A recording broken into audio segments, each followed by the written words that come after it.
I'm going to do a whole walkthrough of a book in one call. Obviously, you're going to want to do multiple drafts, but we're going to try to get to a draft by the end of this hour. So I'm just going to show you how powerful the apps are if you use them correctly and you prompt them correctly and you think about them correctly. We also have once a month a boot camp where it's a whole day. I think we have over 100 people sign up for the next one, where we'll, in one day, get you from beginning to end for your book. Let me just talk about nonfiction because I'm going to write a nonfiction book here real quick. And I want to set the stage. If you're going to write a nonfiction book, there's essentially different categories or uses for a nonfiction book. Has anyone seen The Wager? The Wager is one of the best selling books in the world right now. It's a story about a shipwreck and it's sort of pirates, and it's a really extreme story. And it's selling like crazy. It's a nonfiction book. Technically, it is a true story. It's historical. So it is in the nonfiction category, but it's narrative. So it's narrative nonfiction, meaning that it's telling a story. Memoir is a subgenre of narrative nonfiction as well. It is technically true, and therefore it's nonfiction, but it's written in the style of a novel. It has this speed to it. There's usually a cliffhanger at the end of every chapter. It's written like a novel. Then you have self-development, which self-development is often for a broad, wider audience. And so these are things that are in business. For example, you have consumer-centric businesses, and a consumer-centric business meaning that everyone could essentially buy the product. In self-development, everyone has problems with relationships. Everyone has problems with their spiritual relationship with God or just being alive, the existential meaning of life. Everyone has problems with mental health. Everyone has problems with their physical health. And there's a spectrum here. You can help people that are already doing pretty well get to 10 out of 10 in whatever part of their life they're trying to improve. Or you could have someone's really struggling and they're a 0 or 1 out of 10, and you're trying to get them even to baseline, and getting them to baseline is helpful. And so you have in the nonfiction self-development space, or the self-help space, if you will. Self-help is a sort of sub-niche within the self-development space. Spiritual books are nonfiction, fitness books are nonfiction, diet books are nonfiction. And then you have business. In the business subgenre, it's very rare that a business book is going to make a lot of money, which is okay because businesses have a very strong incentive to buy consulting or services or software or coaching. Why? Because a business has an Archimedes lever whereby if they put in $1, they get $2 back. So if I can put in $1 and get $3 back because of something I changed in my business, then I'm willing to pay a lot for that increase. So whenever you're doing a very hyper-specific business book, a lot of the times the money comes on the what we call the back end, where you are selling additional services beyond the book. So the author might make $1 or $2 or $5 or $10, depending on if they self-publish or not, or if they work with one of the big publishers on each individual book. But let's say I only sell 2,000 books, but out of those 2,000 books, the people who are reading, the avatar reader, are all owners of businesses. And I have a $10 or $20 or $30,000 product on the back end, like Amelia says she does a fractional CFO. A fractional CFO can easily charge $10,000. Amelia might only sell 1,000, 2,000 books, but if 5 of those people hire her for 6-month stints, all of a sudden she made $250,000, $500,000. And the reason why they might hire her is because they spent so much time with her and she is their main authority. So just think about this. There's an application in here to help you with this. There are some apps here that will help you with your upsells. So what I was talking about with Amelia is an upsell. So your book is the first thing that someone buys. They read it, they listen to it, they trust you, they feel like they know you, and now they want more of you, essentially. And so they can buy more of your time. And if they buy more of your time, then it's obviously going to be more expensive. So I'm not going to go through all of this, but if you guys put this in, anyone that was in the boot camp, just use this app. It's incredible. Put all the information in, and we'll give you all of the upsells or the additional products that you can sell in addition to your book. So I know I'm taking up 10 minutes of my time, but I just wanted to set the stage for all of you can use this method, even if you're a fiction writer. Deep in my heart and my soul, guys, I am a fiction writer. I love Walt Whitman and Jack Kerouac and David Foster Wallace. And I love the American poetic style writers. That's sort of my heart. But I also have a lot of nonfiction books that I write. Why? Because it's good for business. And it's also sort of interesting. So here's what we're going to do. We're going to start with the idea generator. So whenever you're writing a book, let's start with the idea generator or the story generator. Right? So if you're writing romance, start with the story generator. Idea generator for nonfiction, world builder for fantasy, world builder for science fiction. Start with the generator or the builder. Always start there. So let's click into here, idea generator. You can see how simple this is. I'm going to write a little prompt. I'm going to say, this is going to be meta. I'm going to write this in a meta way because I also know a lot about this. So I want to write a nonfiction book about how to write a nonfiction book. It will deconstruct many of the classic and famous business books to teach other people how to write a business bestseller. It will both teach the style, but also the outline, structure, and other things that you suggest. You know, it's funny. I started using Grammarly. Do you guys know Grammarly? It's a software that it's a really advanced spell check. And one of my favorite things to do is to put in some of the greatest works of literature or the greatest books of all time, excerpts, and then watch Grammarly give advice on how to improve the greatest works of literature of all time. It's so funny.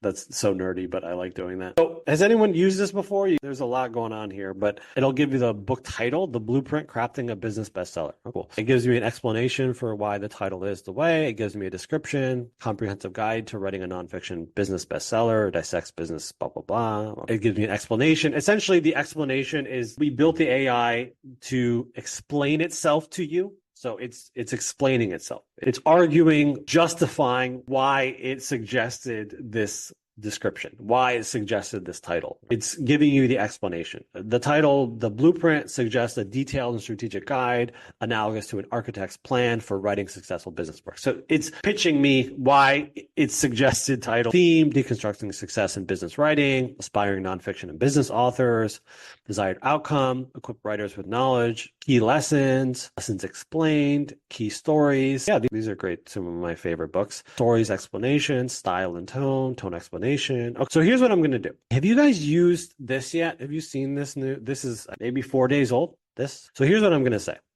I'm going to say, let's say, I don't like the key stories that you suggested. Please give me 3 different ones and explain why they are better than these 3. So there's a part of this that I didn't like, but I just wanted to show you that now you can start interacting with the output. So this is really important because a week ago, you had to just regenerate the output and just see if you could come up with something, or you could use the research assistant. But now I said, I want 3 different examples. And you see, I can just expand in detail on start with why. How was that book written, outlined, and what's the style? I need to know more about it before I can write this book. So again, I'm just doing this as an example for you. So let's say I wanted to really dig into this one in particular, then I can just talk to it. So one of the lessons when working with AI or working with BookDaddy in particular is that you need to speak to it like it's a person. I always say, whenever I'm giving specific advice, I always say, imagine that you were asking me to write your book, Jonathan. I don't know if you guys know my background, but my background originally was in ghostwriting. So I wrote a few novels in my early 20s, and then I ghostwrite business books, and then ghostwriting turned into copywriting for businesses, and then copywriting turned into digital marketing, and digital marketing turned into entrepreneurship, and here we are now. I'm an entrepreneur. But my background originally is in ghostwriting books, hence why BookDaddy and why I'm hopefully good at a lot of these different things, right? And if you were to hire me to write your book, and I was giving you some suggestions, I was giving you an outline, I gave you a draft, I gave you some examples. You said, oh, I want to write a nonfiction book. Which book should we deconstruct? Which books should we use as examples? And I said, oh, The Lean Startup, Eric Ries, that's a good one. It's about Silicon Valley and how to create an MVP and how to adapt quickly. That's a good one. And then good to great is good for corporations and big businesses. It's classic. Actually, Good to Great is one of the only books that has not been turned into a paperback still, even though it was written, I think, in the late 80s. So just to show you, whenever a book is not turned into paperback, it means that it sells a lot. Insights from the Innovator's Dilemma, and the Lean Startup are similar, honestly, in their lessons. I don't know if anyone's read any of these, but I've read all three. And so then I'll imagine I gave you this suggestion, and then you said, I don't really like these three. Can you come up with a couple other ones to suggest? Well, then what would you tell me? What would you say to me? You would just say to me, like a human, you would say, hey, Jonathan, listen, can we just come up with a couple other different examples? So that's what I did. That's all I did. I said, I don't really like these stories that you suggested. Please give me 3 different ones and explain why. So that's what you would say to me. That's what I said to the AI. You can just talk to it like normal. I have spelling errors. It doesn't matter. Just talk to it. It's smart. So then it gave me 3 other examples. And now I'm thinking, well, maybe it'll be interesting if we deconstruct one of these books even more deeply. So I said, I'll expand in detail upon this one. Start with why. How is that book written, outlined, what's the style, etc. And then it started giving me even more detail about this. See how this is like a crazy research assistant? It's giving you all sorts of really good information about this particular book that we could use in the outline. So I just wanted to give you an idea. Has anyone used this new feature? Has anyone used this yet? This one? We got to make it more obvious. I was telling the engineers we need to make it in the center, or make it green or something. I don't know. Make an arrow so that you guys can see it. Are you guys still available with me? I don't see anyone in the chat. You guys are with me? No one's used it yet? Yeah. So here's what I'm going to do. I'm going to paste this into a Google Doc. You guys can see my Google Doc. This is going to be the blueprint book ideas. So I'm going to go, now that I have the idea, I'm going to go into the outline wizard. Does everyone, I know I did that fast. So look, I was just right here. We have the ideas. Now we're going to go in the outline wizard. And the outline wizard is going to give me a chapter by chapter deconstructed. So I'm going to do this pretty fast. We're going to do the title.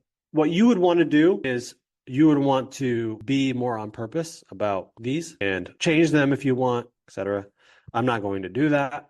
I'm just going to copy and paste it because I only have 40 minutes left. And the Adese, I'm in outline wizard for nonfiction. That's where I'm at right now. Desired outcome. What do you mean? How did you use it? Key passion origin story. This is where I have to write something myself. I'm just, you see what I'm doing? I'm just copying and pasting. I got all the ideas. So I got the idea generator, and then I just copied it and pasted it into a Google Doc. So this was all, the idea generator was step 1. So guys, step 1, idea generator. Step 2, copy and paste into a Google Doc for my own convenience, which is what I'm writing on. Do you see what I'm doing? Step 3, input the idea generator content into the outline wizard. That's what I'm doing right now. We're on step 3. This is where we're at. I'm just going to be copying and pasting. Just think about this. It's fairly intuitive. So you have an idea for a book. What do you need to know for an idea for a book? Oh, you need the title.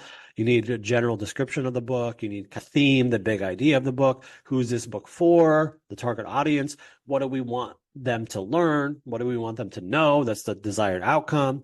What are the major lessons of the book? Okay, all of the lessons. What are some of the main stories that we're going to tell in the nonfiction book? Okay, here's some main stories that we're going to tell. What are we going to write the style in? Is it going to be like Malcolm Gladwell? Is it going to be funny? Is it going to be super academic? Is it going to be professorial? Are we going to need a million references to academic journals? Or is it more memoir style where I'm talking about my own life? What is my unique perspective? Why am I doing this myself? And then what is a subgenre? Does this make sense? So this is all just the idea generator just spit this out automatically. So we already did this. We did this 3 minutes ago. And now I'm just taking what the idea generator put, and now I want it to be in a chapter by chapter outline. So I am going to share the exact stories. So let's do this. And we're gonna say these are the 4 stories, which again, I didn't come up with this. The idea generator, I'm just copying and pasting, guys. This is very, very easy. Just copying and pasting. These are the stories. Tone, style, and tone. I haven't even looked at this. I'm just trusting. I'm trusting the generator. I have interviewed 100 of the top business authors in the world and started a company with over 100,000 users, helping them learn from business books. I've also worked with Pulitzer Prize winners and Nobel prize winners. That is true for me. So that's true for me. So that's my unique take, my unique perspective. I'm gonna this I have to write myself because the AI doesn't know my passion and my story. I started writing novels in my 20s, traveled around the country speaking in bookstores, but didn't make any money. Then turned to business book writing. I ghost wrote books for business executives, and now I'm a business owner myself. Let's just a little bit inspirational story. That's fine. So we have a general idea. We filled this out. We still with me? So we're just telling the outline wizard about our book, just more in detail. And notice that I just copied and pasted it from the idea generator. So step one, I have an idea for a book. I want to write a book about climate change. I want to write a book about agriculture. I want to write a book about leadership. I want to write about leadership for little league coaches in the Midwest. You can, whatever you want. It's fine. And that goes into the idea generator because you have an idea. You have an idea. I have an idea for a book. And the idea generator is going to expand upon that idea and give you a lot of the ideas. So now that I have the all of the important things, I know the setting, I know the audience, I know the description of the book, I know the key lessons. Then what is the next step? Just imagine it on a piece of notebook paper. The next step is you have an outline after you have the idea.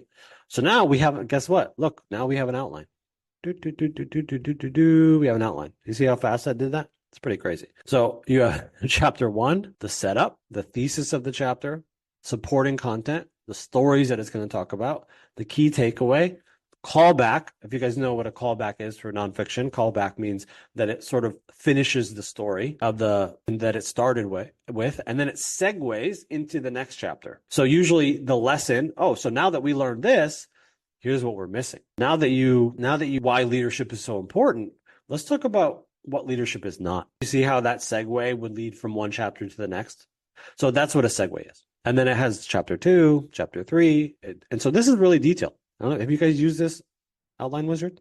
Have you guys used this yet? Yeah, Rod, you don't have to be an expert. This is going to be an expert. You don't need to be an expert. And then I'm not even going to get in, it's even more advanced, but you can use the research assistant, and the research assistant makes you an expert on anything. So what I did everyone follow what I did? I'm just making a new one, and I'm just going to change this here. And this is going to be Blueprint Book by Jonathan Kendall, How to Write a Nonfiction Book. So here's what I'm going to do. I'm going to see, this is a brand new feature, but I'm going to download this as a PDF. I have a PDF that I just downloaded. Cool. Does everyone see that? I didn't even edit it yet. So you guys can see how fast this is going to be. So remember, just again, idea generator. So I just put in, what did I put in? I said, I want to write a nonfiction book about how to write a nonfiction book. It's pretty meta, right? And then I took the idea that it gave me, and then I copied and pasted it just so I had access to it. Okay. And then I went to the outline wizard. And so now that I have the idea, let me turn it into an outline. Does that make sense? And then I just copied and pasted everything here, and then it gave me the outline. So now I have the outline. So now that I have the outline of the book, what's the next step? The next step is to write it. So I'm going to go to the ghostwriter. Ghostwriter is the actual, the person that's going to write it. So there's 2 ways to do this. Either you can upload a PDF, or you can give it context by copying and pasting. It's up to you. But essentially what you want to do with the ghostwriter is you want to give the ghostwriter some context of what am I going to write. So I'm going to give it this context. Please read this outline for the book Blueprint, and then we will start writing it together. But first, do not write anything. Just read it so you understand the goal of the book and its sections. So I reviewed the outline you provided for the book Blueprint. It appears to be structured into 16 chapters, each focusing on a critical aspect of writing a successful book. The chapters, blah, blah, blah, blah, blah, blah, blah, blah, blah. So now the ghostwriter has some context for what we're going to write. So I'm going to test this out a little bit. I was talking to it earlier. It says write in narrative style. Do you guys know what I did? You guys can save this, for example. I don't know if you guys can see this. Rename. Let's say, Blueprint manuscript. You guys can save. And any chat that you've had in the past, you can just name them, and you can always go back to them. This applies to any of the chats. I first want to agree on a narrative style and a writing style so that we can move quickly. Write an air chapter without headings, focusing on storytelling. Never use headings. This should read more like a novel, be inspirational, but also factual. Quote authors and give specific examples from books whenever possible. Do you understand that this is a narrative book and therefore should not have headlines? I'm just making this up. I'll just type it in the chat. You guys can, every single time I do this, I do it a little bit different because each book is a little bit different. But the big idea is the prompts, you don't have to overthink them. Just tell them what you want. So what I'm going to do is I'm going to then say, oh, let's write chapter 1. Let me read it real quick. I'm just going to see what it writes. Let's write chapter 1 as a reference. Here is the outline. Write it at least 2,000 words and don't forget to tell a story in the beginning. So one thing that it's going to do, conversation. Yeah, just a conversation. Exactly, Rob. Don't think like you're an engineer. Think like you're talking to me. I'm telling you, the best way to think about it is like you're talking to Jonathan. I'm your ghostwriter. Imagine you hired me to write your book for you. Does this make sense? Just imagine. No. We write in first person from Jonathan's perspective. So I didn't like it. It wrote it in third person. You guys know third person versus first person. So I wanted it to be in first person. So I didn't tell it that. So it wrote it in, let's say, let me see what it said about the 4-hour work week. Expand upon the chapter for the 4-hour work week and write an entire essay about how that book changed the game for business authors. It should be 2,000 words. So essentially, I didn't like that the part about the 4-hour work week was so short. So I wanted to expand upon that part in the story. So here's what I'm going to do. I'll show you.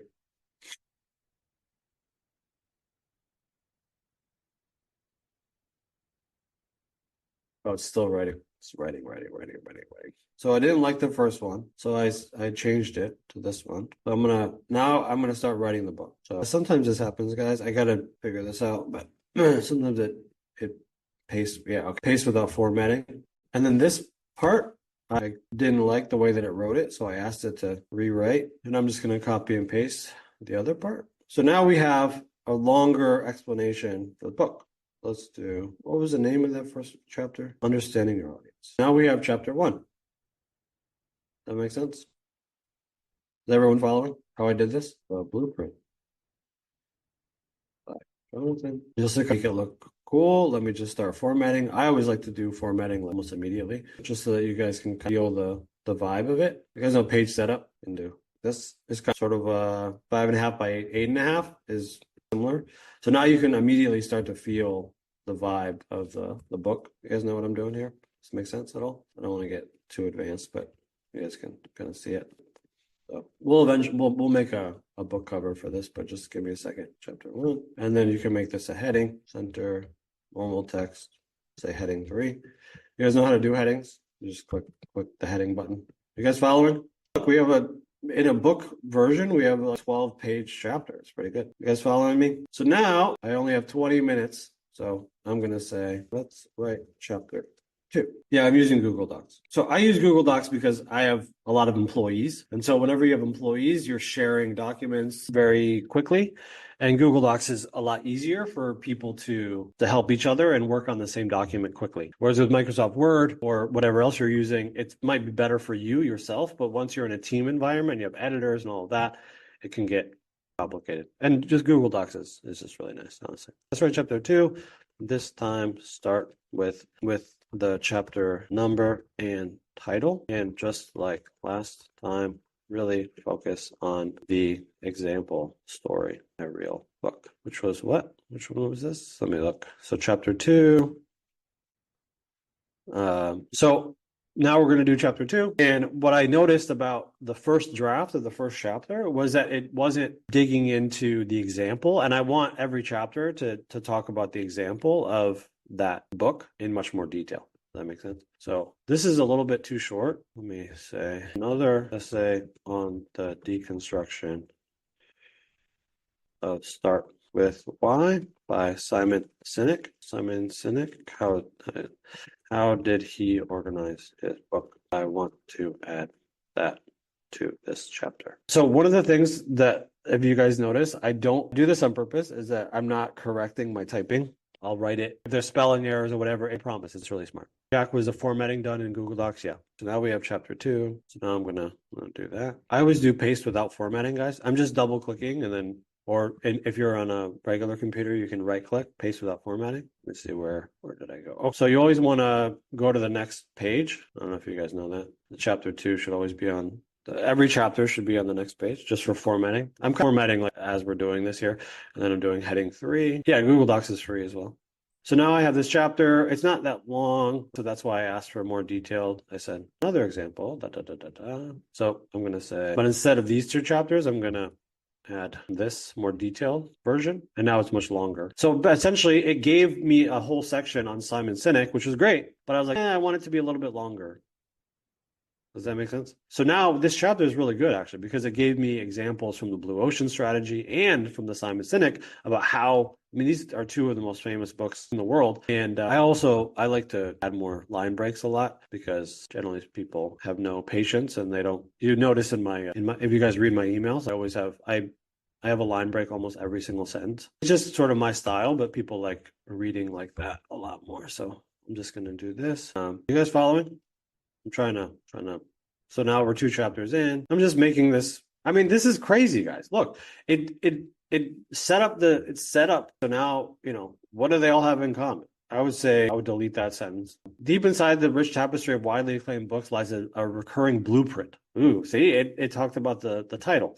A structure that consistently captures reader interest and delivers messages with clarity and purpose. To explore this, let's dive into these 2 books, The Blue Ocean Strategy and Start With Why. I mean, this is great. Honestly, guys, this is already a good chapter. And like, look how fast we went. And so then remember, I didn't like that Start With Why was too short. So I said, no, let's make it even more detailed. Let's do chapter 3. This one is about, thanks. Let's write chapter 3. So now it's writing chapter 3. And remember, we're just following the outline that I'm not coming up with this outline. So we started with this idea that I didn't come up with.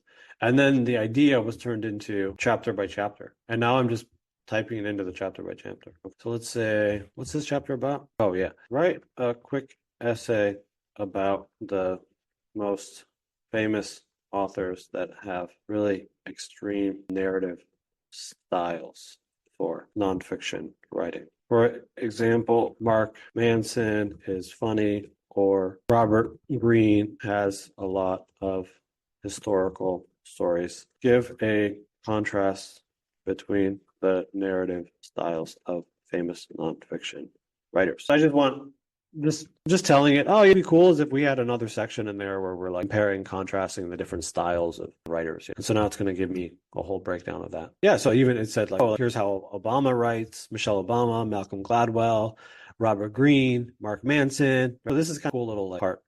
So I'm gonna add this in. So let's copy and paste this, because you see chapter 3, it wasn't really long enough. So I just got a sense for it, but then I saw this is where my brain comes in.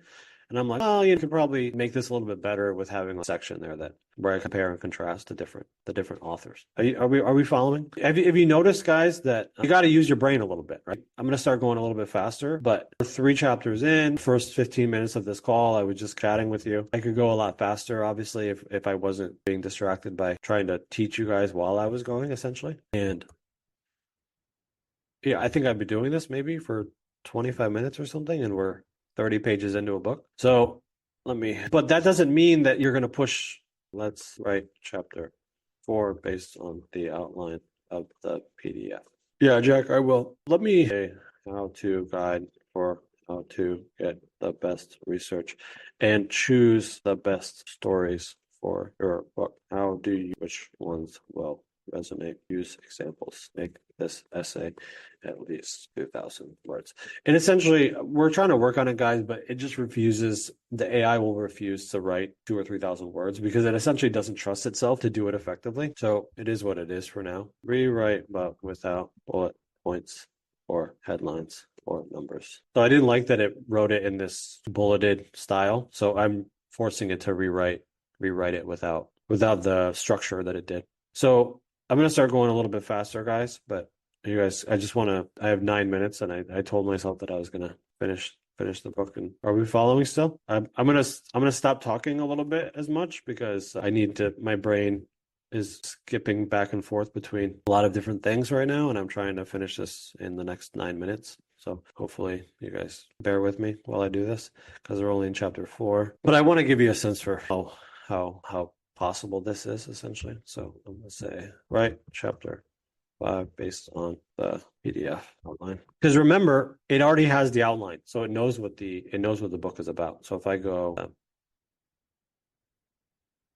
right, so it should be marketing strategies. Right? Yeah, so it knew. Give me a breakdown essay about the different types of marketing for your books. Meta ads, podcasts, personal branding, social media, book tour, etc. What works and what doesn't, and why. Do not write headlines or numbers. These asks, how do we check for plagiarism? So once you have the finished book, you can upload it as a PDF and then you can ask that question. So the ghostwriter knows pretty much anything. But right now we're in the draft writing phase. So again, I'm showing you how to get a quick draft, but you still have to use your own brain and you have to make decisions and you have to edit it and you have to decide what's worth keeping, what parts were not good. I haven't even read this yet. I mean, I skim it so I get a sense for what's good and what's not, but it's very, very fast. I'm doing this really fast. So my next version of this is going to be I'll change a lot of things. So go here. Sorry. If you guys have a hard out 5 minutes, then go ahead and you got to come off, but I'll probably stay on for another 10 minutes or so. Just so I can finish this. I don't know if you guys are. This has a whole deconstruction of like ads, and so for example, I may on the final draft, I might expand upon ads and how to do it and that sort of thing.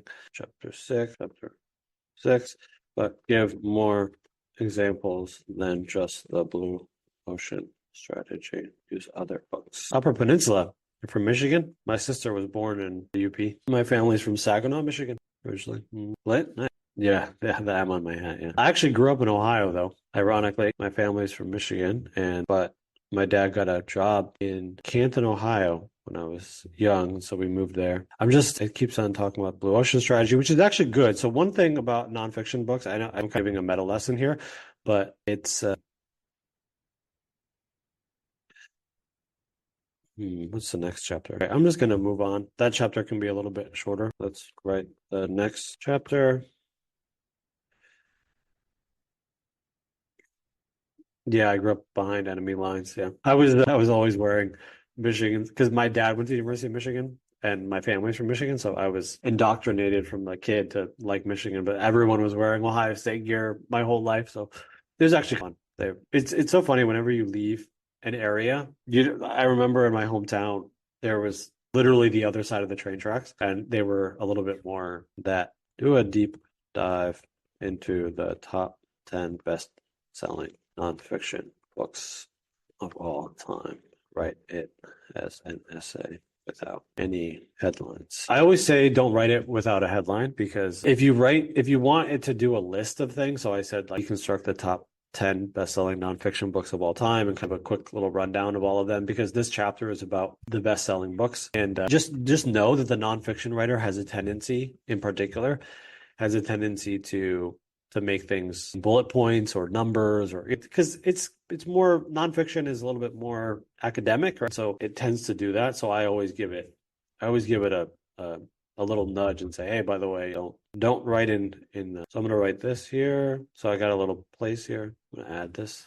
Do you guys am I going too fast? I'm trying to explain myself as I go, but essentially this chapter was about the history of best-selling books and all of that. So I said, I know it gave a couple examples, but I wanted to give it more examples. So I asked it to give me more examples, and then I copied and pasted what was happening there. So I'm trying to talk to you guys about my childhood and write this book and teach you how I'm writing the book at the same time. Okay, chapter 7. I can already tell that the vibe is a little bit too sing-songy. So I'd probably end up in the second draft. I'll probably ask it to write some of the transition sentences less fluffy. I mean, if you like that style, that's fine. But if you guys have noticed about my writing is a little bit more direct. So I don't like the fluffy fluff. I like poetry, but when it's poetry and not in nonfiction, essentially. But yeah, my family went to. Oh, that was my point. I lost my train of thought. So what happens when you travel a lot? I don't know if you guys have experienced this, but when you travel a lot, now I'm doing chapter 8. When you travel a lot, you realize that the people that are rivals are actually essentially the same. So I live in Madrid, Spain, and I've lived in Guatemala and I've lived in Egypt and traveled quite extensively around the world.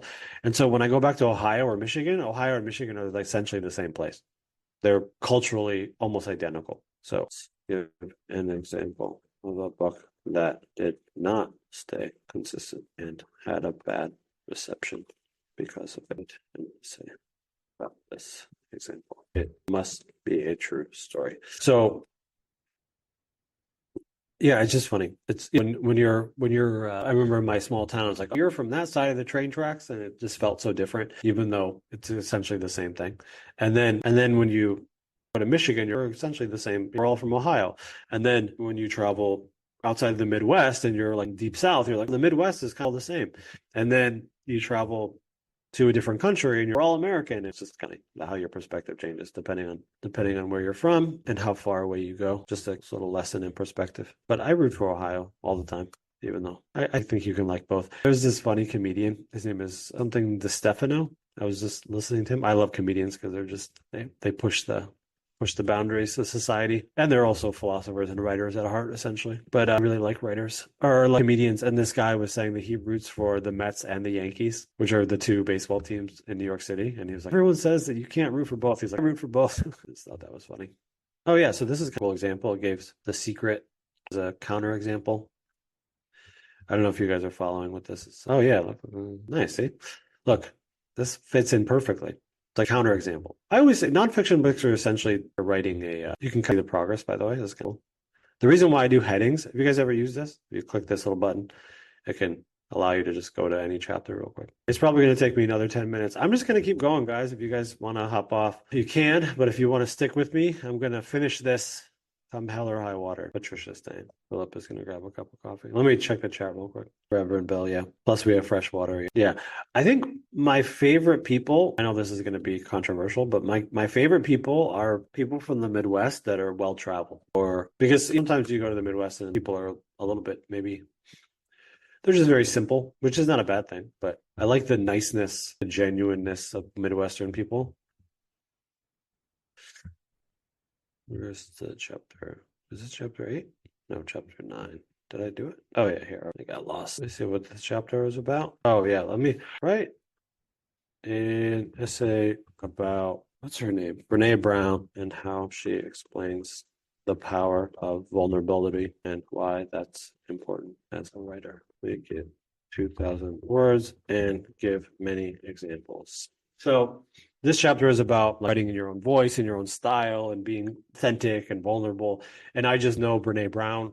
I don't know if you guys know Brene Brown, like Dare to Lead. So this is where my expertise comes in to play a little bit, where I know a lot about this stuff. Do this. Cool. Okay, we're more than halfway done. Because everyone's just checking in. Chapter 10. Okay, what's this? Make sure you write this one about how to organize your life stories so that they're relevant to each individual chapter. That's really what I want to talk about. NaNoWriMo? No, I'm not.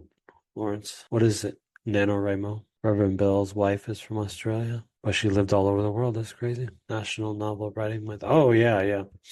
November. I do know that. I just didn't know the acronym. Let's see. We're gonna get through this, guys, and then you'll get a general sense for the first draft. I think we have pretty decent manuscript here. How many? Yeah. Well, we'll just make sure it's over like 100 pages, and then you get the idea. I'm just gonna kind of go a little faster now, and then you can just call back to this in the future. But we'll get this done in the next 5 minutes or so. These chapters are not long enough, but it'll give you at least an understanding of the quick. Do you see what I'm doing? I'm just copying and pasting essentially the outline. It already knows the outline, but I'm just reminding it a little bit. Have you ever heard the East Coast versus West Coast, where the East Coast is kind but not nice, and the West Coast is nice but not kind? I always thought that was interesting. I always feel that my wife is from New Hampshire, and so culturally, New Hampshire is very different than Boston, but we spend a lot of time in Boston when we're there, and it's always interesting to hear The joke is that Boston people are mean, but they'll also save you from a burning building. They'll be like, why'd you get yourself into this? They'll be consulting you, but then also saving your life and risking their own life doing so. I feel like that's East Coast. Because they're deep down, they're softies, but they're just keen to you, to their face. I don't know if you guys have experienced that. What chapter? Whereas I spent a lot of time in LA, and it just feels like people are not as, they're very nice, but I don't know how honest it is. It's all very stereotypical, but you get the idea. So, chapter 10. Let's go back up. Where are we at? Chapter 10, chapter 11. So again, you can see these are like James Patterson length. You guys know James Patterson, the most famous mystery writer. Well, mystery. Now he doesn't really write his own books, but he's a famous writer. But his chapters are notoriously always 2 or 3 pages long. It's always funny. And he does that, by the way, just as a side lesson. He has his chapters on because it psychologically it always feels like I'll just read one more chapter. I'll just read one more chapter. I'll just read one more chapter. So it has that pacing to it. That's why he has such short chapters. There's always at the end of every chapter, something that you feel like you have to. I want to know that before I go to bed. Almost there. How long does it take you guys to write a book normally? I know for me, it usually takes me, if I'm really focused on it, meaning I'm writing every day, 3 to 6 months, essentially, usually. Whereas now we're going to have a first draft in a little over an hour, which is pretty cool. Yeah, using AI, yeah, it's crazy. First draft is crazy. Are we still following what I'm doing? I'm just copying and pasting. Or at this point, I feel like you guys understand what I'm doing. Yeah, you can definitely do it. You could do a book every day, honestly. So one thing I want you guys to note is that we are creating a competitor of Audible. Did I tell you guys this? I told you this on Wednesday if you guys were on the call. So we're creating a competitor of Audible because Audible does not allow AI voices. You guys don't know that. So if you have a book, you have to hire a human being, and you can't just hire any old human being like LibriVox. You have to hire a really professional, highly trained human being, and they have to have a really good audio equipment. And if they don't have really good audio equipment, then they won't accept it. So it's actually really expensive to get an audiobook, and it's also risky because you could hire someone and you think that this person's affordable, and then they might not be very good, and then they also might not even it might not even be accepted by Audible. Yeah, Amazon accepts books by Amazon is trying to dissuade that. They're saying that you can only upload 2 books per day. That's how so there's some authors that are literally they were trying to upload more because there's some people that are good at coding and they're just mass producing books with bots and they're not even doing a human version. These types of things are always like the top 10 best Italian restaurants in Barcelona, the top 10 best sushi places in London. Like, those are the books that these people will post every single day because they're only maybe 30 pages and they're just copying and pasting and mass producing at scale and charging like $1 or $2. But if you have literally 50,000 books and you only sell half of one book every day and for $1, you can still make a lot of money. These people make like tens of thousands of dollars selling books like that.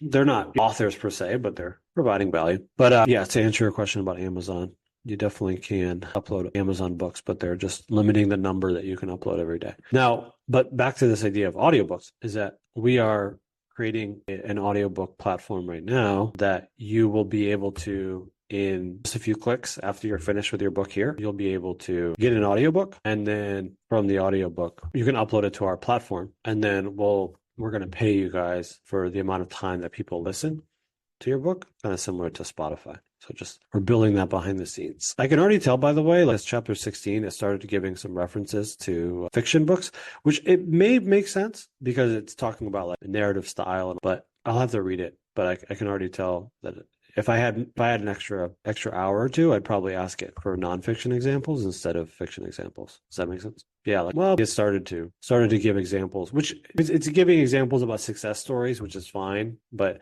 I'd rather it give me examples for nonfiction books. So let's go back here. Let's do the book cover creator, book title, blueprint, book description, Gladwell, minimalist. Do 2x3. We'll see what comes up. Oh, nice. Yeah. Yeah. Google Play books. The problem with Google Play is that not a lot of people, they don't have a lot of users that actually listen to the audiobooks on that platform. So the problem is that any of these things are a two-sided funnel, right? So you need users as well. So essentially, we finished the book, guys. I mean, we finished a draft of the book. So 105 pages, not bad.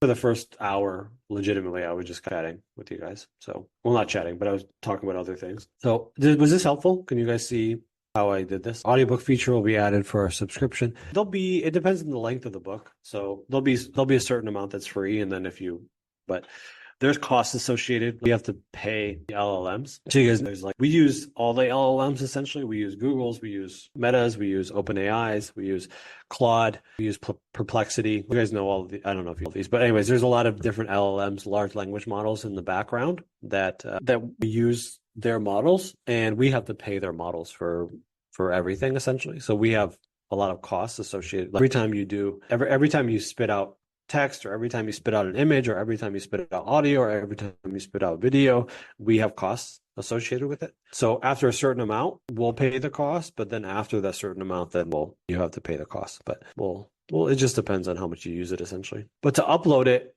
to the platform will be free. Etienne came in late. Yeah, right now, I mean, essentially, we just wrote a book using the AI. So I was got to write a nonfiction book. It's a little over 100 pages. Yeah, I'll run it through the book critic at some point. Not on this call, but these images take a while, guys. Usually it takes almost a full 5 minutes because they're really thinking through it. Have you guys used the book cover generator? I'll show you a couple of them that I did. Oh, that's cool. Oh, it's minimalist. Let's use this one. One thing you guys can do is you guys can remove the background. You guys can click this button. So it removed the background and then downloaded it. So I'm going to say blueprint cover. I'm just going to use that. And then insert image, upload from computer, blueprint cover. There, about general. Not bad. I would probably ask it for a couple of different suggestions, but it gives you a general idea. So I'm going to do file, download, PDF, and now we got the book. So we got a first draft downloaded to PDF, and so there we go. I mean, you could upload that to Kindle right away. I want to read it and edit it and make changes and all of that, but it took probably 60, 70 minutes in, and we got a book cover and we got a 100-page book. So yeah, hopefully that was just showed you what's possible. You can definitely do it pretty quickly. And this works for science fiction. This works for fantasy or crime and thriller or whatever you want. And if you haven't signed up for the boot camp, you should sign up for the boot camp. Next Saturday, we're going to do another boot camp. We got about 100 people already signed up. So you can go to BookDaddy.ai/bootcamp. Cheers. Bye-bye.